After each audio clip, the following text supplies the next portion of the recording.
Okay, we're here at GoToMath.com, take two. Take two. We're down here at Optimization Problems, looking at 6-1. It says an open box is to be constructed from a square piece of material that has a width of 26 inches. Squares are to be cut from each corner and turned up. Find the dimensions that maximizes the volume, that gives a maximum volume. I guess I should read that correctly. So we got, let's see, 26 inches.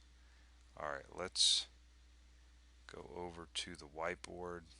So we're trying to maximize volume, right? Now it's the volume of a box. And a box with, actually the top is open, I should say. We're going to attempt to draw this box. Alright, okay, there's our box. Now what we've got here is we've got a square piece of material. Alright, if I can draw a square, that's going to be great. And then we're cutting out square corners, actually. Cutting out square corners. And when I say square, I mean this side is equal to this side here.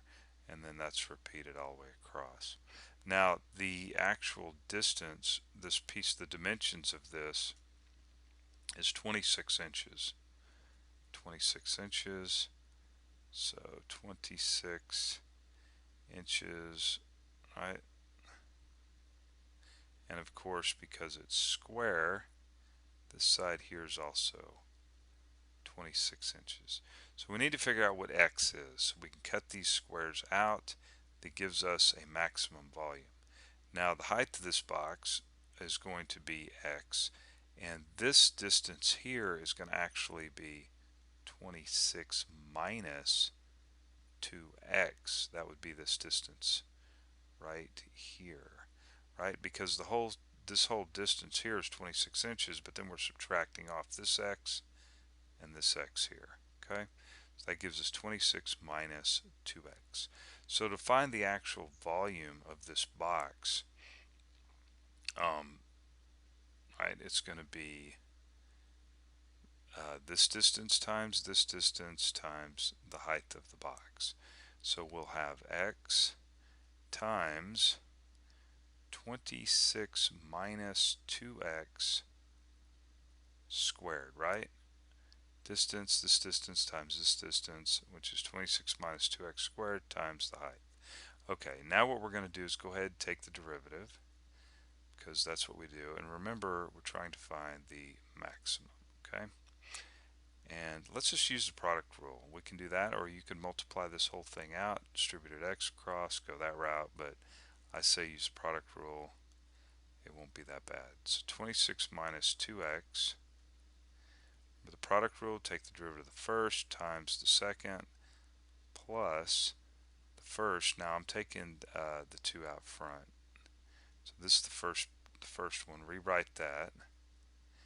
Of course, we're taking a derivative of the second function, I guess you could say, and then take the derivative of the inside and bring it out, and that is just negative 2.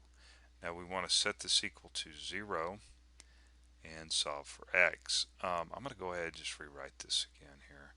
26 minus 2x squared minus 4x times 26 minus 2x. Alright, so we have a 26 minus 2x in both of these. We're going to factor that out. 26 minus 2x, we'll get that factored out.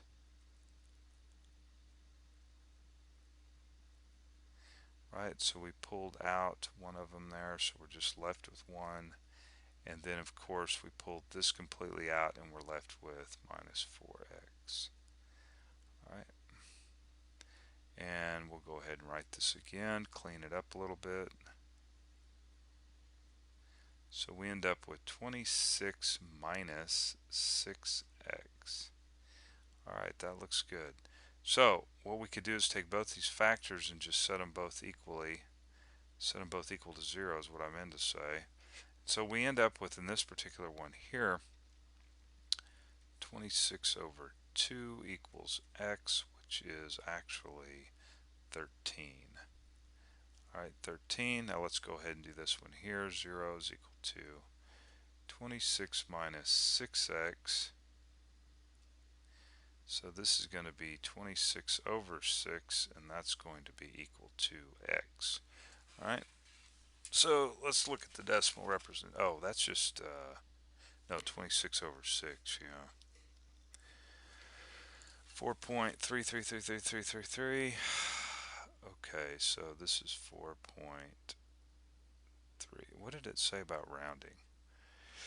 Round to 3 decimal places. That's kind of nutty, isn't it? We'll just go ahead and round this 3, but we know that 3 is repeating.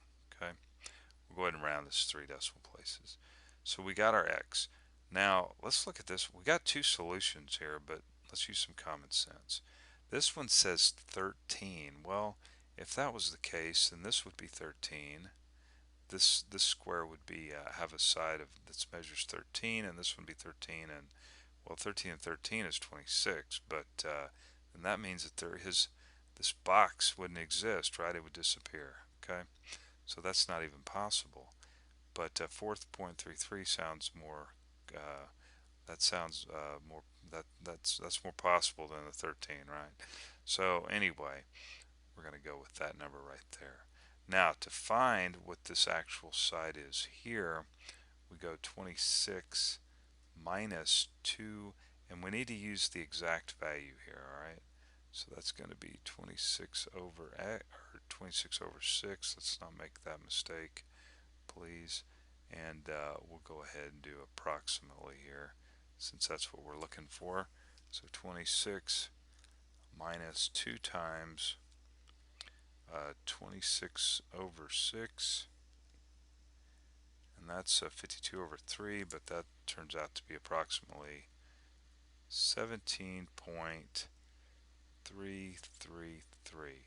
Now remember, we're using our units are inches, so that's what we need to use, inches right there. Alright, we'll just abbreviate that as inches. And then x is, I guess you could say this is the width or something. Call it the width. I didn't really call it anything, did I? And then add this x is approximately 4.333 inches. Okay?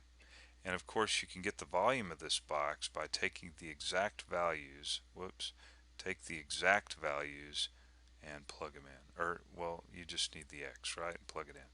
Now, I need to mention this one other thing. So how do we know that it's a maximum volume, right? And we're just assuming it's a maximum volume. We would take this guy right here, put it on the number line. We'll just use the 4.333, right? Do the approximation, use that as a test point, and then we'll use 5 as a test point. And since I say it's a maximum, it should be plus, minus. You can check that out for yourself, and we should be getting a maximum right here. Okay, we should be getting a maximum. Okay, so let's go ahead, and I've already 4.33, yeah, and 17.33. Okay, go down here, and okay, so find the dimensions. For some reason I just give x, but whatever. Anyway, we already know what it is. And then of course here's a little extra bonus, the volume, right? Take your exact values of your x and your y and get that. Okay, so there it is. Practice that. Come on back, right? And you shouldn't have any problems in your calculus class, or if you're learning this for the first time, that's great. All right, and I shall see you there.